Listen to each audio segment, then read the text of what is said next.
ఉమ్మడి అనంతపురం జిల్లా సింగమనల నియోజకవర్గం టీడీపీ అభ్యర్థి బండారు శ్రావణి ప్రచారాన్ని ముమ్మరం చేశారు. చారిత్రక నేపథ్యంతో పాటు సెంటిమెంట్ రాజకీయాలకు పెట్టింది పేరైన సింగమనలలో టీడీపీ విజయం ఖాయమని అంటున్న టీడీపీ అభ్యర్థి బండారు శ్రావణితో మా ప్రతినిధి రవిచంద్ర ఫేస్ టు ఫేస్.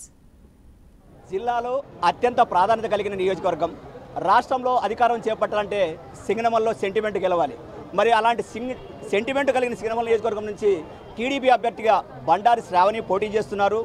నియోజకవర్గంలో విస్తృతంగా పర్యటన చేస్తున్నారు. ఈరోజు నార్పల మండలం గూగూడు గ్రామంలో ఏదైతే కుల్లాయి స్వామికి పూజలు నిర్వహించిన అనంతరం ఈ గ్రామంలో పెద్ద ఎత్తున అంటే వేలాదిగా వచ్చిన పార్టీ కార్యకర్తలు నేతలతో కలిసి ప్రచారం నిర్వహిస్తున్నారు. ఇప్పుడు బండారు శ్రావణి మన దగ్గర ఉన్నారు. ఆమెను అడిగితే మరిన్ని వివరాలు తెలుసుకునే ప్రయత్నం చేద్దాం. మేడం చెప్పండి. నమస్తే. ఈ 5 ఏళ్ల కాలంలో వైసీపీ ప్రభుత్వం మీద వ్యతిరేకత కానీ ప్రధానంగా మీకి మీ పార్టీకి కలిసి వచ్చే అంశాలు ఏంటి విజయానికి? అసలు మనం చూసుకుంటే అండి ముఖ్యంగా సింగనమల నియోజకవర్గంలో రిజర్వ్ కాన్స్టిట్యుయెన్సీ అండి.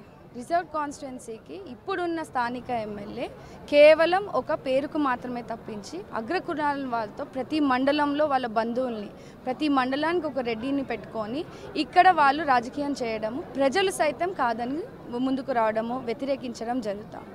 ఇది చూసుకుంటూ వెళ్తూ ఉంటే జగన్మోహన్ రెడ్డి ఇచ్చిన నవరత్నాల్ని కూడా కేవలము పేపర్ ప్రకటనలకే తప్పించి ఆ హామీలు సంపూర్ణంగా గ్రామ స్థాయిలో కూడా తీసుకెళ్లలేని పరిస్థితిని ఇవాళ సింగనమల నియోజకవర్గంలో చూస్తూ ఉన్నాం.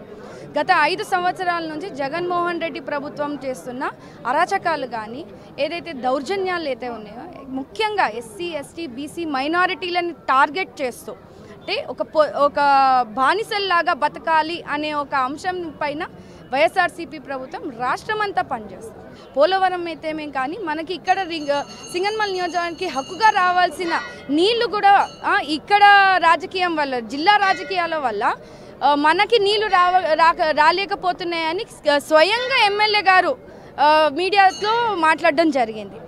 ఒక మంచి అంశాన్ని మీరు ప్రస్తావించారు. దశాబ్దాల కాలంగా సింగనమల నియోజకవర్గంలో ప్రధాన అంశం ఏదైతే ఉందో సింగనమల చెరువు లోకలైజేషన్. ఈ లోకలైజేషన్ చేశామని చెప్పి గత ఈ ప్రభుత్వం ఏదైతే కూడా జీవో ఇచ్చింది. మరి జీవో ఇచ్చినాక నీళ్లు రాలేదని చెప్పి మరి వారే చెప్తున్నారు. మరి ఒకవేళ మీ ప్రభుత్వం గతంలో ఉన్నప్పుడు లోకలైజేషన్ కాలేదు, ఈ ప్రభుత్వం ఏమో చేసినామని చెప్పి ఒక జీవో చెప్తుంది. అంతకుముందు కాంగ్రెస్ వాళ్ళు మేము చేసామని వాళ్ళు చెప్తున్నారు. అసలు ఈ లోకలైజేషన్ అంశాన్ని కేవలం రాజకీయ అంశంగా కాకుండా బండారు శ్రావణి గెలిస్తే ఏం చేస్తారు? అసలు డెఫినెట్గా అండి, మేము ముందు నుంచి కూడా చెప్తా వస్తూ ఉన్నాము.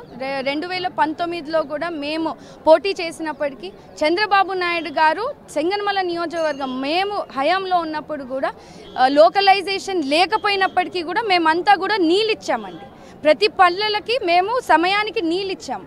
ఎక్కడో ఒక చిన్న ఇబ్బందులు ఉన్నప్పటికీ కూడా మేము నీళ్ళు ఇచ్చాము అని ప్రజలు కూడా చెప్తా ఉన్నారు. చంద్రబాబు నాయుడు గారి హయాంలో ఉన్న నీళ్లు కూడా ఇప్పుడు మాకు రావట్లేదు. మాకు హక్కుగా రావాల్సిన నీళ్లు కూడా ఇవ్వకుండా మీరు ఊరికే మీరు అన్నట్టుగా రాజకీయ అంశంగా వాళ్ళు వాడుకొని ప్రజలని దొంగ ఓట్లతో ఏపించుకొని ఇవాళ పబ్బం గడుపుతూ ఉన్నారు. ఖచ్చితంగా సింగనమల నియోజకవర్గంలో రానున్నది తెలుగుదేశం, జనసేన, బీజేపీ కూటమితో అయ్యే ప్రభుత్వము. నియోజకవర్గంలో నీటి సమస్య లేకుండా చేయాలన్నదే మాకు ప్రధాన అంశము. మేడం చివరిగా చెప్పండి, ఈ సింగనమల నియోజకవర్గం పూర్తిగా గ్రామీణ ప్రాంతాలు మండలాలతోనే కలిసి ఉంది. ఈ నియోజకవర్గానికి ఒక్క పట్టణం అన్నది కూడా అంటే పంచాయతీ, మున్సిపాలిటీ పంచాయతీ అన్నది ఎక్కడి కూడా లేదు. మరి ఈ 6 మండలాల్లో ఉన్న ఈ పరిస్థితుల్లో జనాభా ప్రాతిపదికన కానీ లేకుంటే నియోజకవర్గ కేంద్రంగా కానీ పట్టణగా మున్సిపాలిటీ పంచాయతీని తెచ్చే అవకాశాలు కానీ లేకుంటే ఇతర అంశాలు ఏమేమి మీరు ఈ నియోజకవర్గానికి అసలు చేయాలనుకుంటున్నారు? డెఫినెట్గా మేమంతా కూడా ఫస్ట్ కృషి చేయాల్సిందండి. తెలుగుదేశం, జనసేన, బీజేపీ కూటమితో మనం ప్రభుత్వాన్ని ఫామ్ అయిన వెంటనే ఇక్కడ పరిస్థితులన్నీ కూడా మేము చంద్రబాబు నాయుడు గారితో కానీ పవన్ కళ్యాణ్తో కానీ మేము కూర్చొని లోకేష్ అన్న గారి సలహాలు, సూచనలు మీరు చూసుకుంటే యువగలం పాదయాత్రలో లోకేష్ అన్న ప్రతి గ్రామాల్ని టచ్ చేస్తూ ప్రతి కాన్స్టిట్యుయెన్సీలో గ్రామాల్ని టచ్ చేస్తూ ఇక్కడి లోకల్ సమస్యలు అన్నిటినీ కూడా గుర్తించడం జరిగింది. సో ఇక్కడ ప్రాంతానికి ఎలాంటి సంస్థలు వస్తే ఇక్కడ డెవలప్మెంట్ అవుతుంది అనే అంశం పైన మేమంతా కూడా ఒక మంచి ప్రణాళికతో మేము ముందుకు వస్తామండి.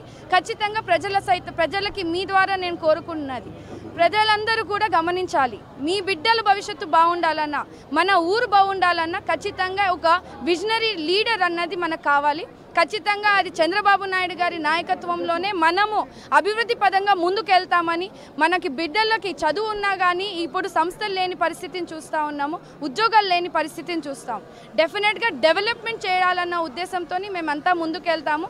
చంద్రబాబు నాయుడు గారిని మేము గెలిపించుకొని ఖచ్చితంగా ఒక మంచి ప్రణాళికతో సింగనమల నియోజకవర్గాన్ని అభివృద్ధి చేసే పదంగా మేమంతా ముందుంటామండి. ఇది పరిస్థితి. ఏదైతే ఇక్కడ ఉన్న సమస్యలన్నింటినీ కూడా అవగతం చేసుకున్నామో అధినేతకు కూడా తెలిసినాయి కాబట్టి ఈ సమస్యల పరిష్కారం కోసం భవిష్యత్తులో ఉమ్మడి ప్రభుత్వం ఖచ్చితంగా పనిచేసి తీరుతామని చెప్పి బండారు శ్రావణి చెబుతున్న పరిస్థితి. కెమెరా పర్సన్ కమల్తో రవిచంద్ర, BRK న్యూస్, సింగనమల నియోజకవర్గం నుంచి.